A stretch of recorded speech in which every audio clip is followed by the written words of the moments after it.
आज ऑपरेशन सिंदूर की कामयाबी के पीछे की वो कहानी जो मैं आपके सामने रखने जा रहा हूं, वो शायद ही आपने सुनी होगी। बिना दुश्मन के घर में घुसे तबाह करने के लिए जो ऑपरेशन चलाया गया था वो इतना आसान नहीं था। लेकिन ये हुआ कैसे?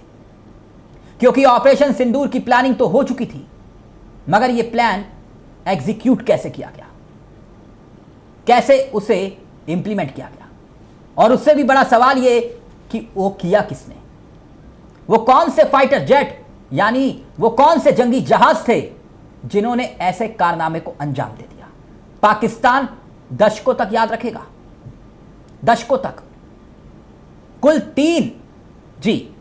तीन हमारे फाइटर जेट, उनके ही कंधों पर इस पूरे ऑपरेशन का दारोमदार था। ध्यान से सुनिएगा।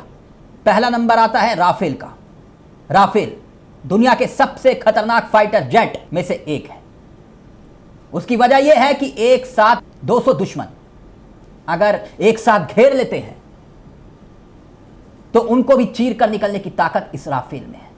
वो राफेल जो आसमान में ऑपरेशन की सिचुएशन के मुताबिक कभी खड़ा हो सकता है, स्थिर हो सकता है और एक जगह पर रुक भी सकता है, और फिर जब जरूरत पड़ती है तो जरूरत के हिसाब से बिजली की स्पीड से दौड़ भी सकता है। इस एक राफेल की कीमत लगभग 1700 करोड़ है।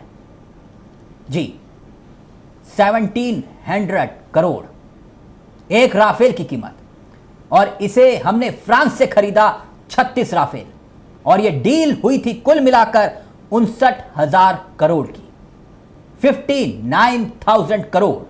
यानी इस ऑपरेशन सिंदूर के लिए जो पहली पसंद वो कोई और नहीं बल्कि राफेल। अब दूसरे जेट पर आता हूं जिसने ऑपरेशन सिंदूर में बहुत महत्वपूर्ण भूमिका निभाई।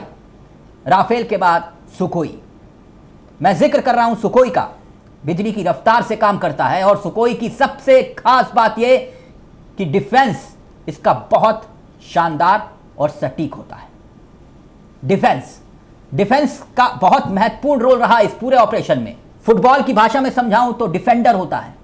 2 प्लेयर अटैक करते हैं तो एक प्लेयर आपको डिफेंस देता है। तो दूसरा जेट जो ऑपरेशन सिंदूर में इस्तेमाल किया गया वो था सुखोई, और तीसरा मिराज का रोल जो वो प्ले कर रहा था, राफेल और मिराज, ये दोनों मिलकर आतंकी कैंप पर कहर बनकर टूट रहे थे, और सुखोई उनको ढाल दे रहा था। और ठीक ऐसा ही हुआ। इसके बाद ऑपरेशन का वक्त तय हुआ कि 9 टेरर कैंप पर अटैक होगा। सब कुछ फिक्स था। तो 6 मई की रात Ambala air force, Bareilly air force, Srinagar airport, यहां से मिराज, सुखोई और राफेल उड़ते हैं। मिसाइल और बम से इन जंगी जहाजों को लैस किया गया था। पहली मिसाइल थी स्कल्प मिसाइल, जो मिसाइल है जिसके बारे में कहा जाता है कि इसका कोई तोड़ नहीं है। यूक्रेन, इराक, सीरिया, उन सब जगहों पर इस मिसाइल का जमकर इस्तेमाल हुआ। अगर लंबी दूरी तक मार करनी है तो यह मिसाइल लाजवाब है, इसका कोई तोड़ नहीं है। इसकी खासियत यह है कि इस तरीके से इसे डिजाइन किया गया है कि 1300 किलो इसके वेट की वजह से इस मिसाइल की खासियत यह है कि अगर इसको राफेल के साथ आपने अटैच कर दिया तो फिर यह और भी घातक हो जाती है। 250 से लगभग 550 किलोमीटर तक यह मिसाइल अपनी ताकत दिखा सकती है। यकीन मानिए, अगर दुश्मन फिक्स टारगेट उसका लॉक हो जाता है तो दुश्मन का अंत तय मानिए।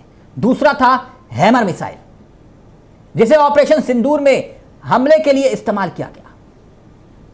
यह आसमान से नीचे की तरह वार करता है, एयर टू एयर मार करता है। यह ऊपर से नीचे की तरफ मार करता है, और इसकी एक पहचान यह भी है, यह बड़े बड़े बंकरों को भी टारगेट करने की क्षमता रखता है, उसे अंदर तक तबाह कर सकता है। एक मिसाइल है ये हैमर मिसाइल, जो ऑपरेशन सिंदूर में राफेल, सुखोई और मिराज के लिए इस्तेमाल की गई। हैमर मिसाइल जिसकी खासियत यह कि 20 से 70 किलोमीटर तक की दूरी पर यह सटीक निशाना लगाएगी। मतलब अगर आप इसका टारगेट लॉक कर देंगे तो 70 किलोमीटर तक ये एकदम वहीं जाकर गिरेगी जहां पर आपने टारगेट को फिक्स किया है। इसका भी इस्तेमाल अफगानिस्तान, इराक, सीरिया, लीबिया इन देशों में किया गया इस हैमर मिसाइल का। यानी कि एक राफेल जेट जो 6 हैमर मिसाइलों से लैस, और इसका मतलब यह कि एक साथ एक बार राफेल ने अगर इसको दाग दिया तो 6 ठिकाने खत्म। आप अगर इस हिसाब से देखेंगे तो ऑपरेशन सिंदूर में 9 ठिकाने थे जो आतंकी कैंप थे, तो सिर्फ एक राफेल 6 ठिकानों के लिए काफी था। जैसे कि मैं आपको पहले भी बता चुका हूं कि एक साथ 200 दुश्मनों से अगर राफेल घिर भी जाता है तो उसको चकमा देकर निकलने की क्षमता राफेल में है। कमाल यह है कि इसकी स्पीड, आंख झपकेंगे पल भर में राफेल गायब हो जाएगा। 3800 से लेकर 4000 किलोमीटर तक इसकी स्पीड, और खुला आसमान हो तो 4000 किलोमीटर की स्पीड। एक और शानदार खासियत इस राफेल में है, जब लंबी जंग होती है, अगर ये फंस जाता है दुश्मनों के बीच में और पेट्रोल खत्म हो जाता है, तेल खत्म हो जाता है, घबराने की जरूरत नहीं, नीचे आने की जरूरत नहीं। आसमान से आसमान के बीच में फ्यूल टैंक को भरा जा सकता है, दोबारा भरा जा सकता है। और खास बात यह है कि राफेल के अंदर ऐसी टेक्नोलॉजी है, ऐसी तकनीक है, इसके जरिए जो दुश्मन देश को, जो रडार है, उस तक पहुंचना बहुत मुश्किल हो जाता है। यानी कि राफेल को रडार पर लेना बहुत आसान नहीं है। सबसे बड़ी बात यह कि ऑपरेशन सिंदूर का जो पूरा ऑपरेशन किया गया, इसमें राफेल, सुकोई, मिराज ने इंटरनेशनल बॉर्डर्स को क्रॉस नहीं किया। यानी कि पाकिस्तान की सरजमीन में हम नहीं गए, मतलब बिना एलओसी क्रॉस किए भारतीय बॉर्डर के अंदर रहते हुए हमने 9 आतंकी ठिकानों को टारगेट किया। यानी ऑपरेशन सिंदूर में राफेल, सुकोई और मिराज का इस्तेमाल हुआ, और सुकोई का सिर्फ काम इतना था कि वो राफेल और मिराज की हिफाजत करे। यानी सुकोई का काम ढाल बनना भी था और दुश्मन पर टूट पड़ना भी था। इस बार सुकोई का रोल दूसरा भी था, उसका रोल डिफेंसिव भी था, मगर राफेल और मिराज दोनों अटैक कर रहे थे। तो इस तरीके से ऑपरेशन सिंदूर को बहुत शानदार तरीके से अंजाम दिया गया। इन 3 फाइटर जेट का रोल सबसे अहम रहा।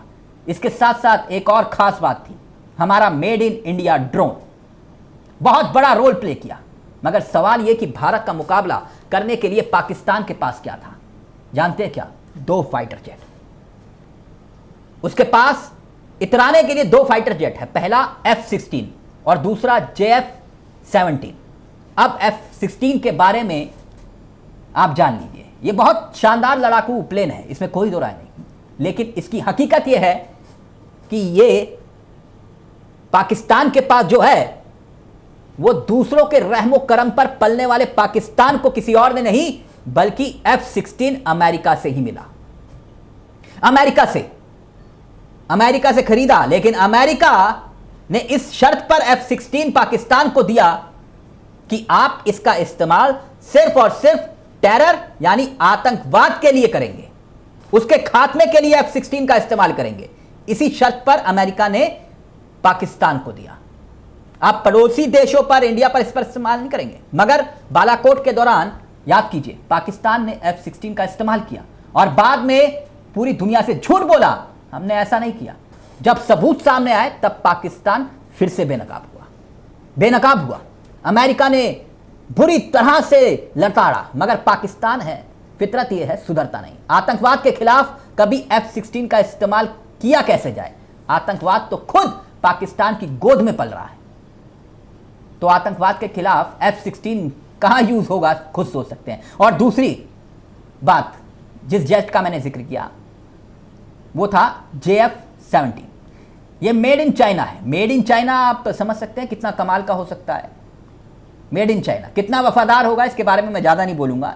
कई बार आपने मेड इन चाइना सामानों का इस्तेमाल किया होगा, कब कहाँ धोखा दे जाए ये कोई नहीं जानता। यानी पाकिस्तान को लगता है कि वो लंबी लड़ाई, जहाँ तक समझ में आ रहा है कि पाकिस्तान लंबी लड़ाई नहीं लड़ना चाह रहा, क्योंकि वो जानता है कि भारत से पंगा लेना हर बार की तरह भारी पड़ेगा। वो सिर्फ अपनी जनता, अपनी आवाम को एक संदेश देना चाहता है कि हम भी लड़े, अपनी जनता के सामने अपनी नाक बचाने की लड़ाई लड़ रहा है पाकिस्तान। खैर, बात इतनी है कि ऑपरेशन सिंदूर अभी खत्म नहीं हुआ।